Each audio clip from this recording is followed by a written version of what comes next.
Welcome to the Deep Dive. Today, we're not just looking at a scientific theory. We are plunging into humanity's last hope. We're talking Project Hail Mary. And this is a mission born from absolute desperation. The sun is dying. But the story doesn't even start there. It starts with, well, with nothing. A complete blank slate. Right. Our main guy, Dr. Grace, he wakes up with total amnesia.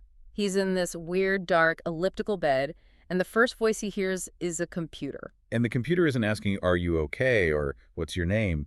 It's just testing his cognitive function. I love that part. He's trying to form a complex thought, like leave me alone, and all that comes out is just word salad, gibberish. Meanwhile, the computer just calmly asks, what is 2 plus 2? It's incredible. The whole mission to save the world is, for a moment, reduced to first-grade math. Because before he can do anything else, he has to figure out the absolute basics. Who am I?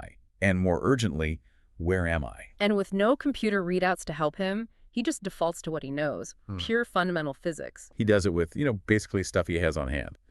He finds this high-density plastic test tube, unbreakable, and drops it from a set height. Times the fall, tries to get a rough gravity calculation, but it feels off, so he upgrades. He builds a pendulum, a proper scientific tool. He uses some thread and a tape measure. The tape measures the dead weight. It's so clever. It's genius. And he uses that to calculate the period of the swing, and the result is definitive.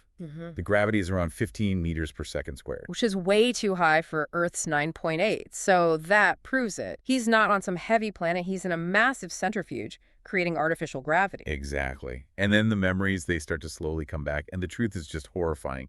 The sun is visibly dimming. Yeah, and it's being eaten by some unknown life form, a life form they eventually name Astrophage. So before we get into the alien microbe itself, we should talk about the people, because who Dr. Grace is and why he specifically was chosen, that's maybe the most brutal part of the whole setup. It's a huge revelation. He's not some hotshot astronaut or a military commander. He's a microbiologist. And maybe more to the point, he was a middle school science teacher. Right. He has these flashbacks of teaching kids about rock sorting teams and trying to explain the impending 6th extinction event to them. So that memory of the kids is what really sets the clock, doesn't it? One of the students figures out they'll be in their 30s when civilization collapses. It makes the stakes so personal. And the person running this whole doomsday operation is Stratt.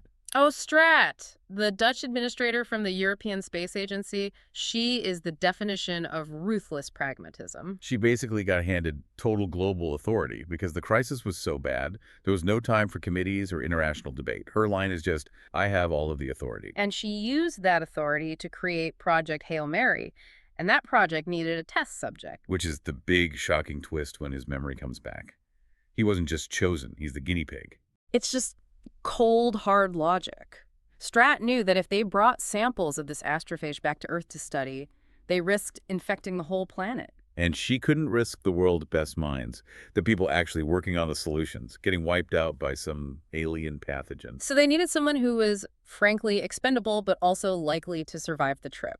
And Dr. Grace, it turns out, has this super rare gene combination. Yeah, like 1 in 7,000 people. It makes him resistant to medically induced comas, which they needed for the long journey. He was the perfect controlled variable. Humanity loses a teacher if it fails, but if he succeeds, he saves everyone.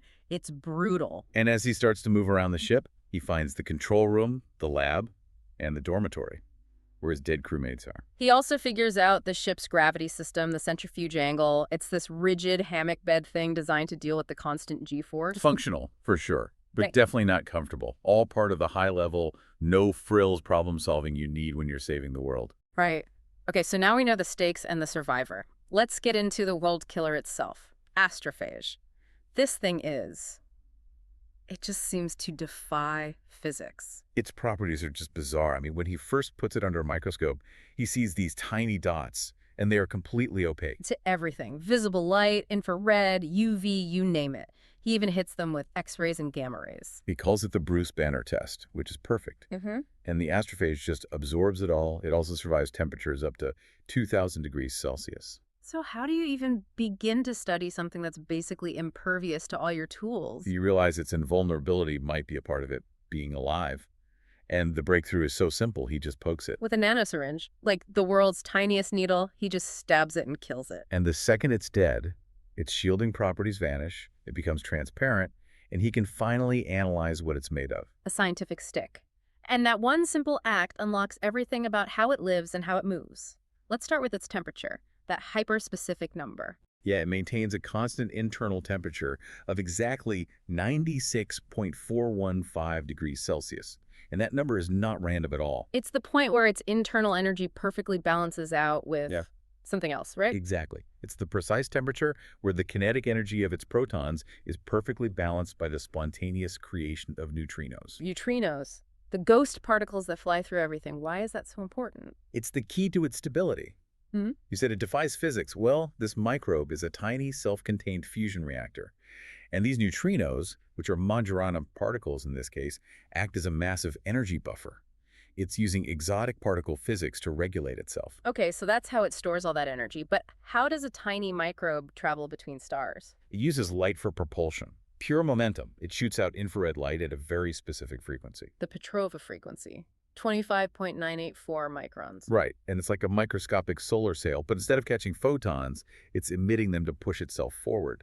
A tiny push constantly for years and years adds up to incredible speed. It's such an elegant way to travel. So how does the ship's engine, the spin drive, use this? Well, the astrophage is basically the perfect fuel. It soaks up energy from a star, flies through space, converting its own mass into energy through neutrino and neutrino annihilation, and then breeds on planets with a lot of CO2. Like Venus. Exactly like Venus.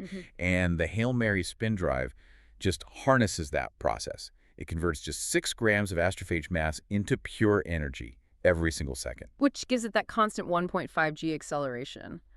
But the engineering genius here, it doesn't stop with the engine, does it? Not at all. The fuel slurry itself is multi-purpose. A 1 millimeter thick layer of this astrophage liquid is the ship's primary radiation shielding. It protects against galactic cosmic rays. Yeah, those GCRs are nasty, highly disruptive particles flying around space. The astrophage just absorbs them, so the ship is literally being protected by its own fuel. Incredible efficiency. So, Dr. Grace finally gets to the target system, Tau Ceti. He's looking for the reason this star isn't dying like ours, and this is where the mission completely changes. It really does. He's using his Petrovascope, which is tuned to that exact Petrova frequency, and he spots something huge. A massive triangular alien ship, the Blippe. And he has this sudden, awful realization. His own engine, his spin drive, has been acting like a massive beacon.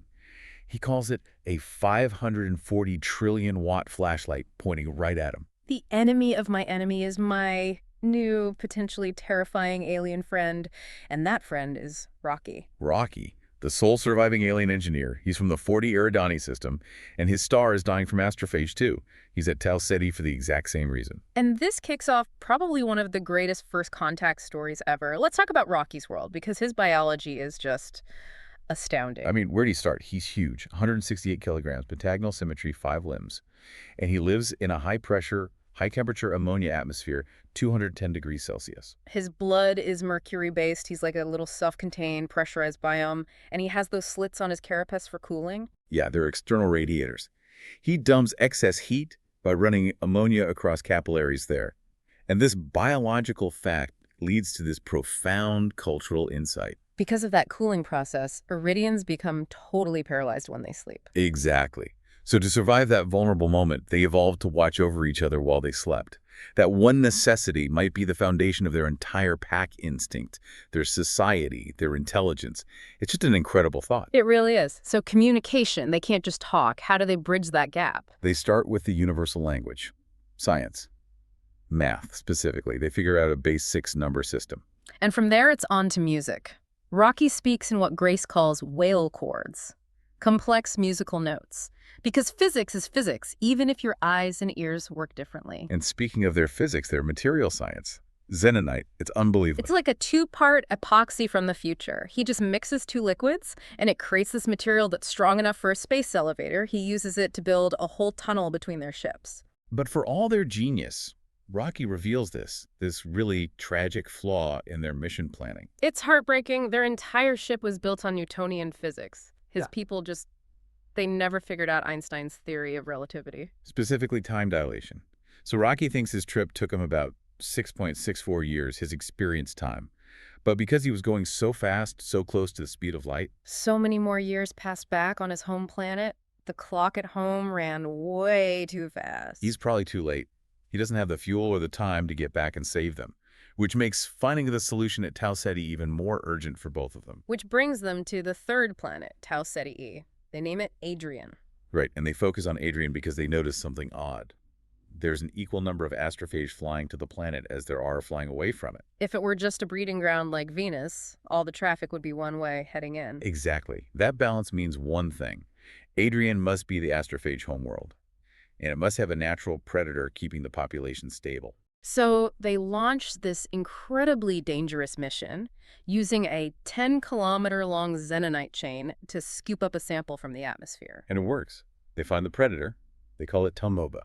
And Rocky is so excited he calls for a fist bump, just smacking his hand against the xenonite tunnel wall. It's a great moment. It is, but their celebration doesn't last long, because the solution presents this immediate and very confusing paradox. The Taumoeba, this miracle creature that's going to save both their species, it's killed instantly by nitrogen gas, even a tiny amount, like 8%. Which makes no sense at all. It's a huge red flag. Why? Because Earth's atmosphere is 78% nitrogen, and Rocky's homeworld, Erid, has an ammonia-based atmosphere, which is a nitrogen compound. Right. How could the universal predator for a species found across the galaxy be allergic to one of the most common elements for life? And that's what cracks the whole case. They realize that Taumoeba can evolve to resist nitrogen, but when it does, It develops a new and devastating appetite. It starts eating xenonite. Taumoeba 82.5, the evolved strain. This is what happened to Rocky's ship. Contamination got on board, evolved, and started eating the hull from the inside out. The danger is now immense. Grace has to sterilize his own ship immediately. He floods the fuel bays with high-pressure nitrogen. A procedure he has to do in an EVA suit because he's just made the inside of his own ship lethal to himself. But he manages it. He isolates the Taumoeba, breeds them in these little xenonite mini-farms on some modified beetles, and then he faces the final, impossible choice. Rocky is alone. His ship is gone. Dr. Grace has just enough fuel to get home to Earth, 16 light-years away. Or he can go with Rocky to Erid, which is only 10 light-years away. He has to weigh his own life and the direct return of the cure to his own species against the debt he feels to his new friend. And in this just ultimate act of sacrifice, he chooses his friend. He modifies 3 of his communication beetles, he names them John, Paul, and Ringo, of course, to carry the Taumoeba and all his data back to Earth. And then he turns the Hail Mary toward Erid. He gives up his chance to ever go home to make sure his friend's species survives. It's just a profound act of interstellar loyalty. The knowledge was more important than the man. Absolutely. And looking back on it, the sheer ingenuity in this story is it's staggering. You start with a guy using a tape measure to find gravity. And you end with him using a 10-kilometer chain made of magic epoxy to catch a microscopic predator in the atmosphere of an alien planet. It really shows how universal scientific principles are. I mean, think about it. Humans and Iridians, separated by billions of years of evolution, they still ended up with the same math, the same physics. It suggests that any intelligent life anywhere is probably going to follow a very similar scientific path. It does. And that brings us back to that one idea, the one that's about culture, not physics. Grace's realization about why Iridians are so social. Watching each other sleep, that biological weakness, temporary paralysis, forced them to become a pack, to cooperate, and that might have been the spark for their entire civilization. A simple biological quirk leading directly to social structure, and eventually to intelligence. So it leaves you with a really big question. What seemingly trivial biological necessity or social custom here on Earth might be the unrecognized key to our own intelligence, or even our survival, that we just haven't figured out yet? Think about that.